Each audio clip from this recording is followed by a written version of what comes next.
Hey guys, in this Deco Mesh wreath tutorial, I'm going to share a Easter wreath as well as how I doodled up and embellished this already cute truck. Guys, my name is Tracy. I love to share crafty ideas like this with a bit of rustic country charm. If you are returning, welcome back. If you're new here, I hope you'll consider subscribing and joining my little community. All right, guys, let's go ahead and get started. Let me share how I made the wreath as well as how I embellished the truck. I'm starting with a 14-inch frame as well as some 21-inch Easter mesh from Hobby Lobby, and then I have some of these yellow pipe cleaners. Now what I'm going to do is do one of my favorite ways to do my bases when I'm working with 21-inch mesh, and I do have a playlist of Wreath Basics like tutorials that I will link to in the description box if you would like to check that out, because I just design wreaths to sell locally in my hometown because I have a business that wanted to sell my wreaths, and so I just kind of use the same methods most of the time. I just change up my ribbon and my sign and that kind of thing, so that's why I don't have the time to share every single wreath that I make, because I have to bust them out and it takes me a few hours to make a wreath from start to finish. And so I do like to streamline and that kind of thing. So that's why I refer to my Wreath Basics tutorials or my playlist for those who would like to see how I make my wreaths. All right. So what I did is when I'm doing a 21-inch mesh, I start in one place and then I go across, and that just is because when I have a sign, I just like the fullness that it gives. And then I make my poofs about 8 inches, and I do on the inner ring, and then I'll move to the outer ring, and I just use the pipe cleaners just to hold everything in place. And once I move to the outer ring, those are probably between 9 and 10 inch poofs, just because it's a little bit wider space. And so then now I have 12 pipe cleaners on here, and then once I finish that, then I'm going to go ahead and move to my 10-inch mesh. Here are my 10-inch mesh that I'm using. They all came from Hobby Lobby. I cut these at 12 inches. I made the cruffles out of them. I do have a video in my Wreath Basics playlist of how I make my cruffles, and then I just open the pipe cleaner and put those in there. I put 2 of each on, each one. I just alternated them, so like up down, so that they would look and lay nicer. Okay, these are some ribbons that I'm using. I got them either from, I think I got all of these from Craft Outlet. And so these are how I make my bundles. I just kind of I cut my ribbon at 13 inches, and then I lay out my bundles like this. And as you can see, my little grandson was with me and he wanted to help a bit. I'm using my tiny attacher. This is just a personal preference that I do when I'm making my bundles. I just lay out my ribbon and crisscross them. On the purple and that one right there with the truck, I usually just cut those with 3 trucks, so however long that is. It's just like, it hurts my heart to cut the truck in half. And so I have my bundles ready to go. So this is one set of ribbon. These are another set of ribbon. These are 1.5 inch, and some of them came from either Craft Outlet or Sam's Club. And so I did the same thing. I'm just crisscrossing them 3, and then I'm using my tiny attacher. If you're interested in that, I do have a link for it in the description box. So then these are the bundles that I'm going to be putting in every other one in the 12 pipe cleaners. I just alternate them in a zigzag pattern. I just start with one ribbon, and then I go up, down, up, down, up, down. And so then I will add in the next one. And so then now there's ribbon in all 12 of my pipe cleaners. All right. So then next I am going to add some of this purple ribbon. Now this is cut about 22 inches, just enough to, you know, make my loops about 3 inches, I guess. And so then I just make a bow, and I like that because it just really adds a pop of color. And this ribbon came from Hobby Lobby. And so then next, I'm going to add some yellow and this pink in the spaces that I have, you know, in between the like poofs. And so at the time I did not have any of the 12-inch yellow mesh, so I just pulled out my 21-inch mesh and I cut it about, I don't know, 12 inches, and then I just cut it in half so that I would have, you know, some 10-inch mesh to work with. And so then that's where I put in between like the ribbons and the poofs, that's where I put in this right here, these two ribbons, these two meshes. So then I cut the pink ombre mesh the same way, 12 inches, and then I made my cruffles. And then for these mesh, what I did is I cut some ribbon. It's the burlap that has the pink on the edges, and that is from Hobby Lobby. And then that purple with the mini polka dots, that's what I put that in there. And, you know, just kind of give it a pop of color as it goes along around the edges of my wreath. And I just love that just by adding all of those different you know, colors. And there I was showing you, like, that's where I'm putting that last bundle of mesh and ribbon is in between those ribbons where I have like that space. That's where I put that stuff.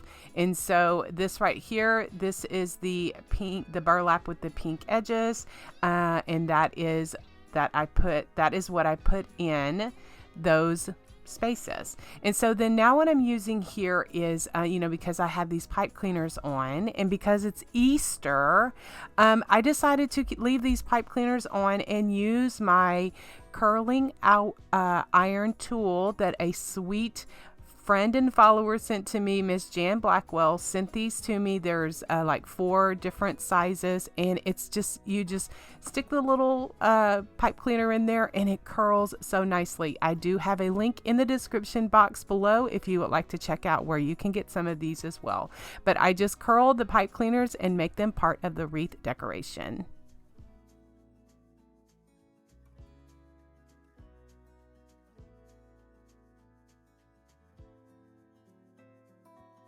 The truck sign is one that I had on hand that I think I got last year or maybe in the last few years from Dollar General.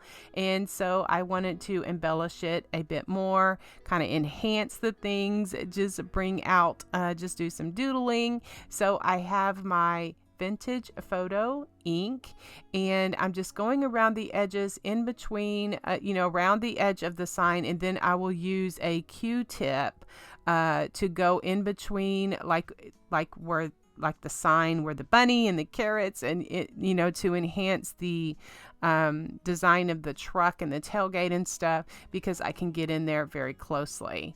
And I just really think that this just brings your sign to life just by embellishing this a bit more.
So then I'll use some white paint and a liner brush just to bring out, you know, just to give it some highlights, just to go around the truck. And like I said, just to give it some highlights and more doodling.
Then I will use my fine Sharpie marker just to go around and add some black Sharpie marker, which also I consider doodling. I feel that it gives it a border and it just really kind of makes my painted projects pop.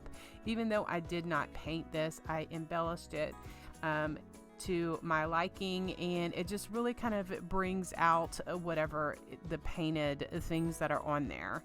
And so then I'm going to add some splatter paint because that's what I like to do, but I'm going to use some painter's tape to cover up the bunny tail because I don't want to get any black splatter on the bunny tail. And so how I do my paint splatters is, and the reason that I'm saying this is because I've been getting some questions, of how actually I am pulling the stick across my bristles. And so I use a stiff stencil brush. People can use old toothbrushes, whatever you want to use, but I just run the stick over the bristles toward my body, and then that projects the paint onto the painted project. I never go with the paint stick across the bristles away from my body, because then the paint will go on me. And so I make sure that my area is covered, and then that is how I do my paint splatters.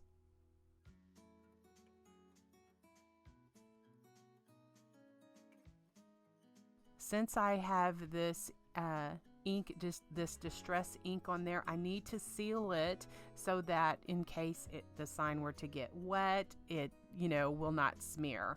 And so there's two different sealers that I use. I have a gloss sealer, and then I also love the spray sealer. It's by Americana. I get that at Michael's. Okay, so then now I'm sharing how I put this sign on the wreath. I'm using these cable ties that I do have linked in my Amazon store. They're already sticky, but I enforce them with some E6000 as well as some hot glue, and then I just tie it on with some pipe cleaners, and then I just thread it through the mesh, and then tie it on the back of the like where the frame is, so that it gives it extra security. And then I like to use placemats to cover up the backs of my wreaths, and since this one is more of a not pastel, but the bright colors, I have this placemat that I picked up from the Dollar Tree, and just a usual regular old table placemat. And so I needed to put some holes in it, so I just used my Crocodile, the very small hole puncher on the Crocodile, and I put some holes in it. It gives a tiny hole, and then I just tie the placemat on to the frame, just with extra pipe cleaners, so that everything is nice and secure, and the back looks nice as well as the front.